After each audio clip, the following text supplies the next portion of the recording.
minimum state and maximum state, and the coronavirus. For the resolution of the problems of a country where its population has coronavirus, the best is minimum or maximum state. In the minimum state, economic power is in the hands of the private sector. In the maximum state, it is the government that controls the economy. In the case of a population that needs to be in isolation, in the minimum state the private initiative dismisses its employees who are in isolation. In the maximum state the government determines basic incomes for the population's survival. Normally, the minimum state does not have reserve capital to provide income to all the population that is in isolation, while in the maximum state the government requires that the income be distributed.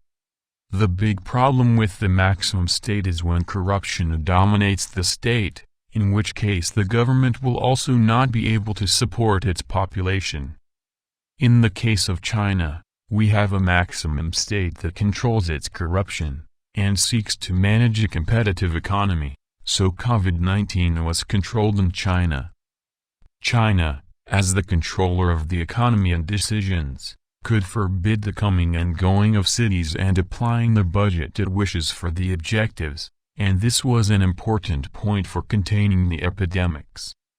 In the case of countries with a minimum status, they do not have control over factories, energy, water or even food.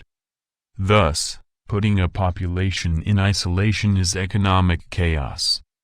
Each company aims to guarantee its company, and competition with the other company, and so the situation of people is not important for companies. What is important for companies is the profit.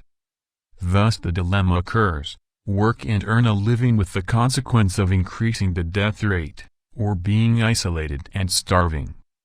Thus, in the minimum system, life becomes a secondary factor and capital the primary factor.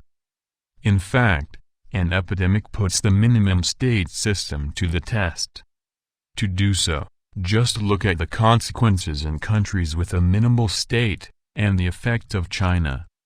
By the graphs, it shows that a state control, when it is not corrupt, is much more careful with the population's life than the minimum state in which capital controls.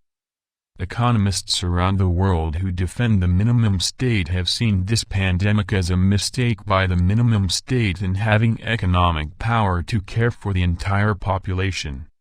In the end, it will be demonstrated that the minimum state is unable to take care of its population with the same strength compared to a maximum state like China. The decision lives by companies, or companies for lives, will be the milestone between keeping the economy in a minimum state, or conserving life.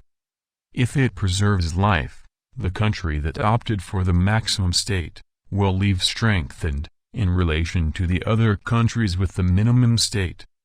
Unless a country with a minimal state opts for business over life, in this case the population has to accept many deaths and the risk of death too, so that it can work. In my view, a maximum state with nullified corruption, and thinking about its population, and the power of the state, is more prepared to conserve the life of its population, than a minimum state with its economy controlled by companies that compete with each other. If you are looking for more content from different areas, visit the reformadorstassad.com website. News and detailed content can be found. With system of research and organization of text and video.